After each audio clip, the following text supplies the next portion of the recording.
Men ana shu nevaram Firdavsbekni allergiya kasalligi bo'yicha Toshkent shahriga keldim. Allergolog vrach Sherzodjon Muxtorovni qabulida bo'ldim. Shu shifokorga mingdan ming rahmat, jamoasiga ham rahmat. Mana 3 yil davolashdi. Hamisha kelganimizda ochiq chehralar bilan kutib olishdi. Hozirgi kunda mana bugun ham kirib qabullarida bo'ldik. O'zgarish juda yaxshi deyishdi.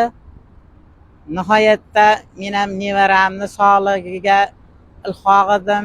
Hozir juda yaxshi. Allergiyalarida hech qanday yomon nimalarda sezganim yo'q. Juda ham yaxshi. Hozir mana shu jamoaga o'zimni minnatdorchiligimni bildiraman. Hamisha ishlariga omad tilayman. Men ham qolgan agar allergolog kasalligi bilan davolanayotganlarga mana shu Toshkent shahriga kelib shu vrach qabulida bo'lishlarini so'rayman. Hozirgi kunda nevaram juda ham yaxshi. O'zim ham xursandman. Jamoaga, Sherzodjon vrachimizga rahmat aytaman.